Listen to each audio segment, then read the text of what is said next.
Now, the largest Hittite army ever assembled must repel the Egyptian invaders or face oblivion.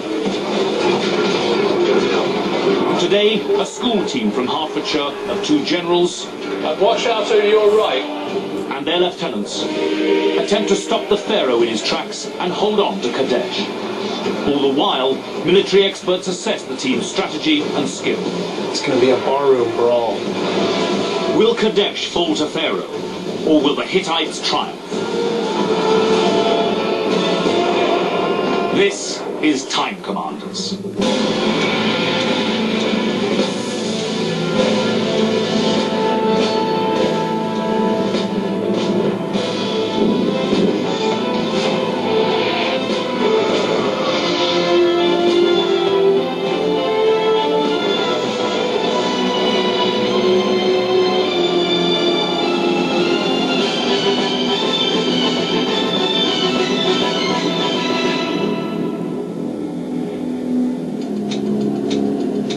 Eddie Mayer and our 21st Century War Room are a team from Lord Wandsworth College.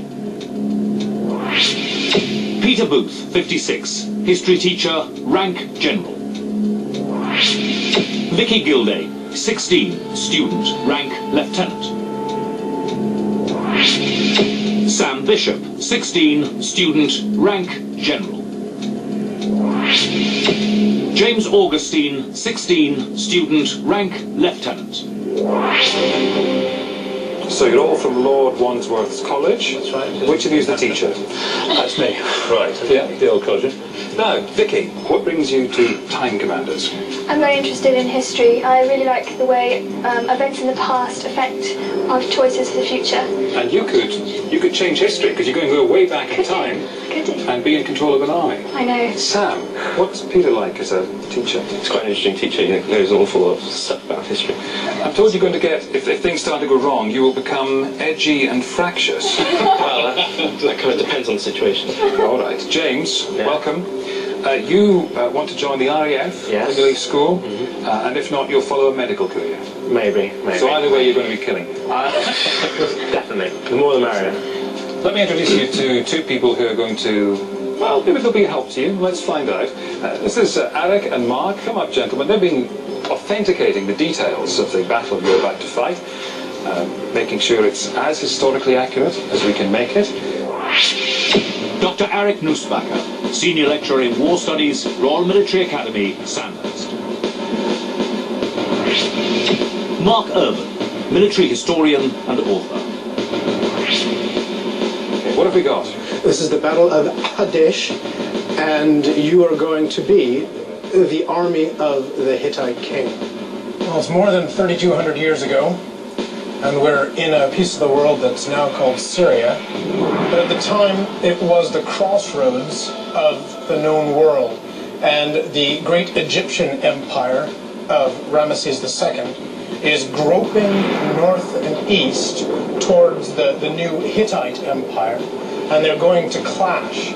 Now you've got a very mobile army, you've got thousands of chariots, and they're heavy chariots, they're very powerful. So, you know, you can think of it in Jeremy Clarkson terms. This is the one you've got to give some welly, because you've got the kind of army that will do that for you. Lead from the front. And I think also you've got some sense that the Egyptians coming against you are not in the best of order. What's the significance of this battle we're about to fight? How could history change? Well, from a Hittite point of view, you've got big trading cities, trading centres. The Egyptians want to take away that trade from you, and they want to, if you like, park their chariots on your lawn. So you've really got to stop them doing it. Before fighting the Egyptian army, the team must first find out everything they can about the battle. First up is a terrain survey.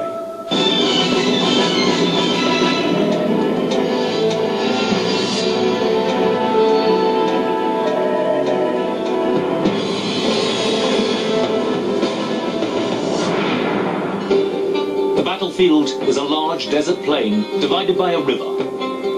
On one side, the team's army is gathered on flat ground, which slopes steeply down to a ford in the river. A narrow corridor leads through fields to the Egyptian army and the city of Qadesh. The team need to find the best place to fight this battle. James, Sam, what do you think? It's quite an open area, so but I think maybe the key to the battle depends whether we're attacking or defending. It's going to be the ford. Can we have a look at the fields? Have they got walls around them? They're just... No, it's just a field, isn't it? What about the city? Do we need to worry about the city? Okay, yeah. Right, that's fairly impenetrable. Okay, so if we can come back this side, have a look at the plain. So if the battle's fought there, which I presume is a fairly large scale, then it's an open plain rather than using the terrain. Depends on the scale, doesn't it? The team have used their time well. They found the ford, which will allow them to cross the river, and have realised that flat ground will be the best place to fight the battle.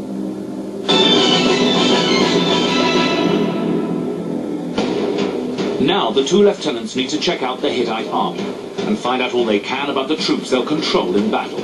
Their generals must lay out this information on their map table. The team controls some 40,000 troops. Ranged in front are 3,500 chariots, light, mobile and deadly. Control of these key troops is split between Vicky and James. They need to use their superiority in Hittite chariots to dominate the Egyptians. Chariots are very important in this period in history because nobody has bred horses with strong enough backs and enough stamina to carry a soldier in battle. So the way to use your horse in battle is to have it pull a chariot. That chariot is primarily a missile platform.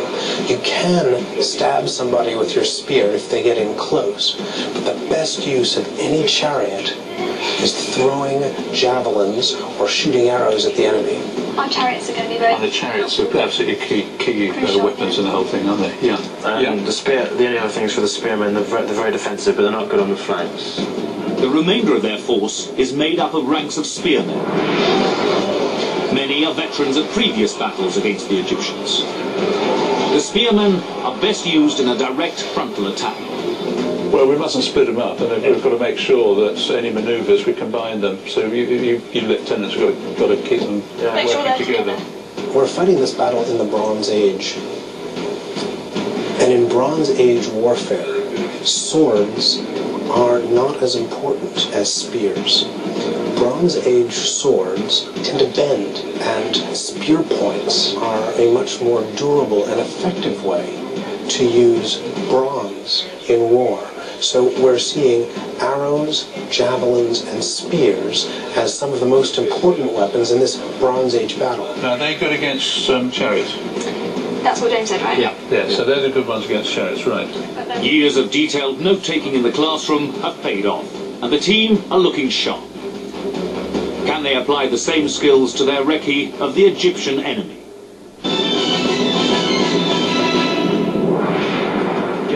The team now have to send their scouts across the river to find out all they can about the invading Egyptians. Let's get in the scouts in decent position first. Well, they've got across the ford, all right.